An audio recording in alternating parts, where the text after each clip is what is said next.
त्याप्रमाणे श्रीमती अश्विनी भिडे आपल्याकडं महापालिका आयुक्त म्हणून मुंबई महापालिकेमध्ये यांनी आत्ताच सूत्र हातामध्ये घेतलेली आहेत.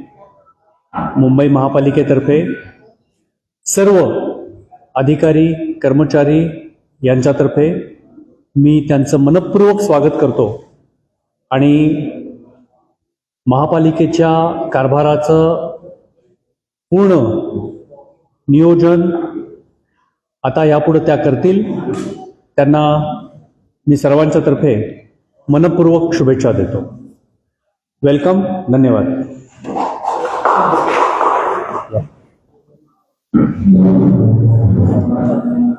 या.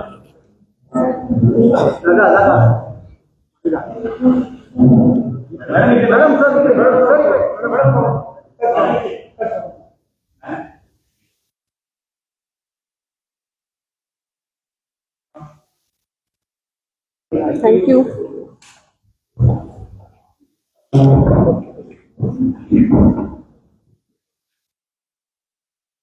नमस्कार. आज मुंबई महापालिकेच्या आयुक्तपदाची सूत्र हाती घेताना मला अतिशय आनंद होतो. ही संधी दिल्याबद्दल मी महाराष्ट्र शासनाचे सन्माननीय मुख्यमंत्री, सन्माननीय उपमुख्यमंत्री या सर्वांचे आभार मानते. सर्वप्रथम मी भूषण गगराणी सरांना त्यांची अतिशय यशस्वी कारकीर्द आज पूर्ण केल्याबद्दल त्यांचंही मनापासून अभिनंदन करते. त्यांच्या पावलावर पाऊल टाकूनच मी तरी सिव्हिल सर्व्हिसेसमध्ये आले, कारण ते कोल्हापूर जिल्ह्यातले, मी सांगली जिल्ह्यातले, आणि सर त्यावेळेला मराठी लिटरेचर हा विषय घेऊन भारतामध्ये तिसरे आले होते आणि तोच आदर्श ठेवून मी सिव्हिल सर्व्हिसेस करायचं ठरवलं आणि त्यामुळे आज त्यांच्याकडूनच या पदाची सूत्र घेताना मला खूप आनंद झाला. मुंबई महानगरपालिकेत आयुक्त म्हणून येणं हे माझ्यासाठी एका अर्थाने होमकमिंग आहे, कारण 4 वर्ष मी या संस्थेमध्ये ॲडिशनल कमिशनर म्हणून काम केलं. कोविड सारख्या अतिशय क्रिटिकल परिस्थितीमध्ये काम करण्याची संधी मिळाली आणि मुंबई महानगरपालिकेचे कामकाज जाणून घेण्याची संधी मिळाली. 150 वर्षापेक्षा जास्त इतिहास असलेली ही संस्था खूप रिच लिगसी आणि हेरिटेज या संस्थेचा आहे. या संस्थेने मुंबईकरांचं आयुष्य एका अर्थाने खूप समृद्ध केले आणि माझ्या आधीच्या सर्वच आयुक्तांनी त्याच्यामध्ये आपापल्या पद्धतीने भर टाकली आणि त्या सगळ्या अतिशय समृद्ध परंपरेचा भाग आज होताना पण मला खूप आनंद होतो. प्रत्येक शहर स्वतःला सततच नव्याने शोधत असतं, रिइन्व्हेंट करत असतं, त्यामुळे नवीन चॅलेंजेस, नवीन आव्हानं येतात आणि आता आयुक्तपदाची सूत्र हाती घेतल्यानंतर ही सगळी आव्हानं आधीच्या माझ्या प्रिडेसेसर्सनी ज्या पद्धतीने त्याला सामोरे गेले त्याच पद्धतीने मी सुद्धा इथे असलेल्या सगळ्या टीमच्या मदतीने मी त्याला सामोरं जाईल आणि शहरासाठी जास्तीत जास्त चांगलं काम करण्याचा प्रयत्न करेन. सुदैवाने महापालिकेच्या कामकाजाची मला पूर्ण माहिती आहे.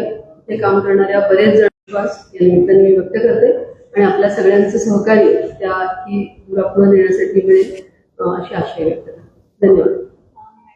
महिला राज खऱ्या अर्थाने मुंबई महापालिकेत आले असं म्हणता येईल. महापौरपदी महिला आहेत, विरोधी पक्षनेता देखील महिला आहेत, आयुक्तपदी सुद्धा पहिल्यांदा इतिहासामध्ये महिला विराजमान आहेत. म्हणजे महिला म्हणून काही वेगळं हे असायलाच पाहिजे असं काही नाही, पण बऱ्याच जणांनी आज माझं पहिली महिला आयुक्त म्हणून अभिनंदन केलं, पण कदाचित आपल्याकडे ती संधी आतापर्यंत मिळाली नव्हती म्हणून त्याला जास्त महत्व असेल, तर असं म्हणायला काही हरकत नाही. महिलांसाठी काही विशेष योजना मुंबईकर महिला करतात, कारण मेट्रो वुमन अशी तुमची ओळख आहे. पायाभूत सोयी सुविधांकरता आता मुंबईकर तुमच्याकडे आशा. मुंबई महानगरपालिका तसं मुंबईला पायाभूत सुविधा आणि सगळ्या अम्युनिटीज देण्याचं काम करतच असते आणि ते सगळ्याच नागरिकांसाठी असतं. आणि मुंबई शहरातली जी सुरक्षितता आहे किंवा इथलं ट्रान्सपोर्ट सिस्टीम आहे ती नेहमीच महिलांसाठी नेहमीच उपयुक्त ठरलेली आहे आणि त्यामुळे इथे आपल्याला माहिती आहे की नोकरी करणाऱ्या महिलांचं प्रमाण त्यामुळे जास्त आहे. तर हेच त्यांचं जीवनमान अजून जास्तीत जास्त चांगलं करण्यासाठी, ऍक्सेसिबिलिटी वाढवण्यासाठी आणि सेफ्टी वाढवण्यासाठी आम्ही नक्कीच प्रयत्न करू. आधी तुम्ही हे सर्व कामकाज पाहिलेलं आहे, पण मधल्या काळात लोकप्रतिनिधी होते, आता नव्याने लोकप्रतिनिधी सुद्धा आलेले आणि तुम्ही सुद्धा आलेले. पुढचा काळ आणि काय नियोजन असेल काय ठरवलं? शासनामध्ये आपण नेहमीच लोकप्रतिनिधींबरोबर काम करतो.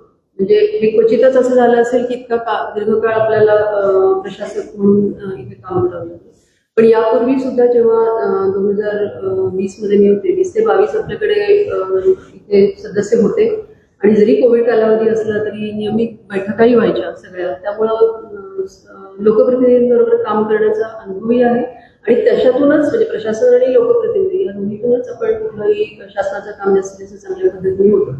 आणि उलट तसं झाल्यामुळे आता खऱ्या अर्थाने मुंबई महानगरपालिका वाटायला लागली. मॅडम, पहिला टास्क तुमच्या समोर आता आयुक्त पदाचा पदभार स्वीकारल्यानंतर असणार आहे की नालेसफाई, कारण 1% सुद्धा कमी नालेसफाई झाली असं स्थायी समितीत गेल्या आठवड्यात सांगण्यात आलं. या नालेसफाईच्या कामाचा वेग कसा वाढवता येईल, कारण मुळात कंत्राटदार आपल्याकडे उशिरा आहे.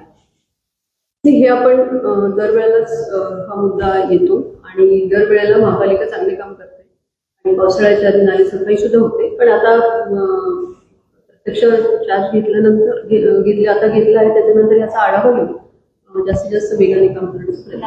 नव्या आयुक्त म्हणून मुंबईकरांना खात्री देऊ शकता की मुंबई यंदा होणार नाही? नक्कीच खात्री देऊ शकतो. याचं कारणच असं आहे की गेली अनेक वर्ष, कारण पूर्वी हे केलं मुंबई महानगरपालिकेने सातत्याने मुंबईतला फ्लड रेझिलियन्स जो आहे तो वाढवण्याचा प्रयत्न केला वेगवेगळ्या प्रकल्पांच्या माध्यमातून आणि आताही तोच वेग पुढे नेऊ आणि चांगल्या पद्धतीने काम करतो. कदमी सर मॅडम बोलताना म्हणाल्या की तुम्हाला बघून त्या सिव्हिल सर्व्हिसेस त्या आल्या, काय वेगळ्या शुभेच्छा तुम्ही दिलेल्या, कारण की तुम्ही होता त्या कार्यभार सांभाळायला आता सुरू करतो. काही टिप्स दिल्या?